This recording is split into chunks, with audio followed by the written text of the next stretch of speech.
기도하심으로 말씀 묵상을 시작하겠습니다. 하나님 감사합니다. 오늘도 귀한 말씀 가운데로 나아갑니다. 말씀을 통해 주님 앞에 한 걸음 한 걸음 나아가는 자녀 되게 하시고 특별히 사순절을 통해서 주님을 더욱더 깊이 아는 귀한 시간 되게 하여 주시옵소서. 예수님 이름으로 기도드리옵나이다. 아멘. 네, 안녕하세요. 반갑습니다. 오늘은 12장에 나오는 또 하나의 이야기를 통해서 귀한 말씀 나누도록 하겠습니다. 12장은 예수님의 포도원 비유로 시작을 하게 되죠. 그래서 당시 종교 지도자들은 이 비유에 대해서 굉장히 불편함을 가지게 됩니다. 그리고 어떻게 해서든지 예수님을 잡아 죽이고자 하는 마음을 품게 되는 거죠. 이 12장 뒷부분의 이야기들은 이제 종교 지도자들, 당시에 바리새인, 사두개인, 그리고 서기관과 같은 사람들이 예수님을 찾아와서 예수님을 함정에 빠뜨리는 그런 질문을 통해서 예수님을 이렇게 흠을 잡고 또 어떻게 해보려고 하는 시도들이 등장을 하게 됩니다. 그에 대해서 예수님께서 이제 말씀을 통해서 무찌르시는 그런 장면들이죠. 가장 먼저 등장하는 것은 바리새인이었습니다. 바리새인은 이제 그 예수님께 찾아와서 이런 질문을 하는 거예요.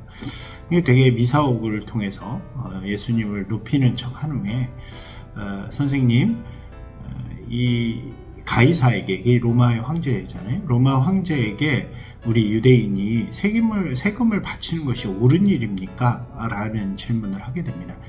이 질문이 함정인 이유는 그렇다라고 하면 당시 유대의 좀 민족주의자들, 그러니까 좀 과격한 인물들이죠. 그런 이들에게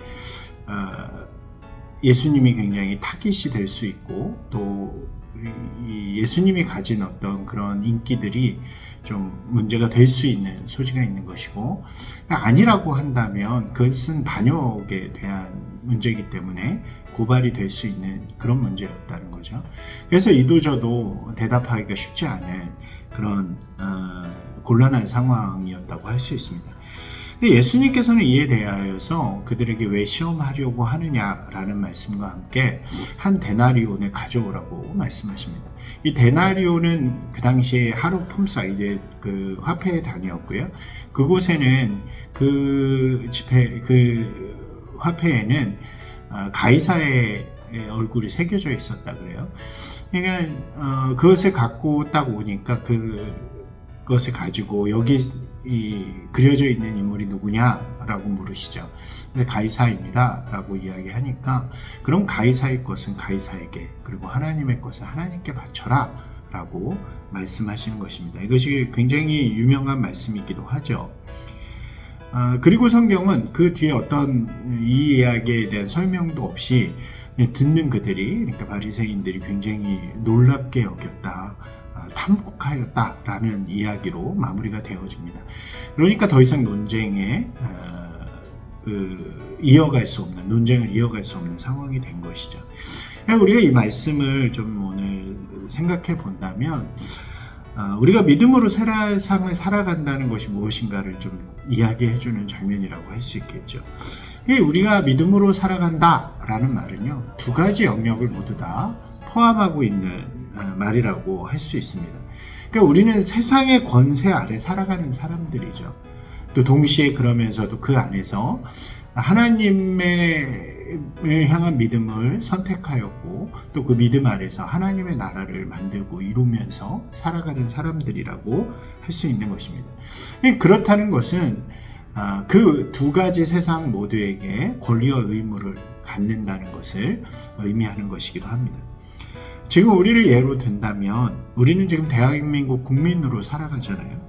이 땅에서 보호를 받고 또 권리를 누리면서 살아가기 때문에 마땅히 그에 합당한 의무를 지내는 것이 당연한 것이라고 할 수 있는 것입니다.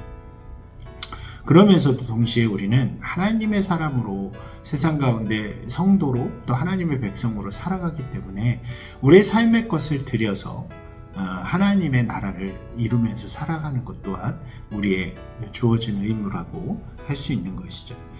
예수님께서 하신 말씀이 이러한 내용을 모두 담고 있는 귀한 말씀이라고 할 수 있습니다. 그렇기 때문에 이 이야기를 들은 바리새인들은 탐복하면서 또 그 자리를 떠날 수밖에 없는 거죠. 우리가 여기서 한번 생각해 볼 수 있는 것은 마가복음이 쓰여진 시대, 그러니까 이 독자들은 로마에 있는 교회들이라고 말씀드렸잖아요. 그러니까 이들의 삶을 우리가 생각해 본다면 이들은 로마 안에서 교회를 이루면서 성도로 살아가는 사람들이었죠.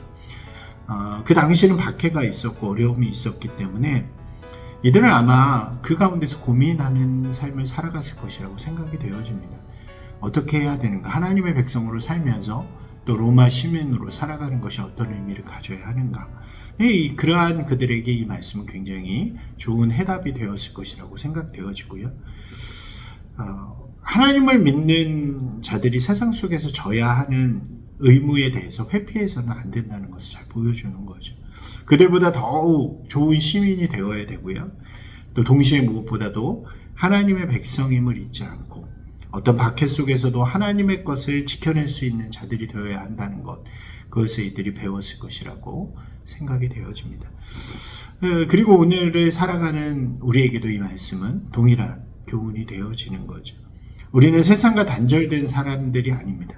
세상과 완전히 차별되어져서 그들을 차별하거나 아니면은 좀 천대하거나 하는 사람들이 아니라 세상 안에서 살아가는 사람들이죠. 오늘도 우리가 살아가는 자리는 바로 우리의 삶의 자리, 세상이 되어지는 것이기 때문에 그 자리에서 누구보다도 세상의 어떤 사람들보다도 더욱더 의미 있고 가치 있는 사람이 되어져야 하는 것이 우리의 의무가 되어지는 것이고, 또 동시에 그 가운데서 우리는 하나님의 사람임을 분명하게 고백하면서 하나님께 칭찬받고 인정받는 사람들이 되어야 하는 것입니다. 사랑하는 여러분, 귀한 사순절의 이 말씀을 다시 한번 마음에 새기면서 오늘 우리가 살아가는 삶의 자리 속에서 하나님과 세상 앞에, 세상 속에서 칭찬받고 또 인정받는 저와 여러분으로 살아가기를 주님의 이름으로 축원합니다.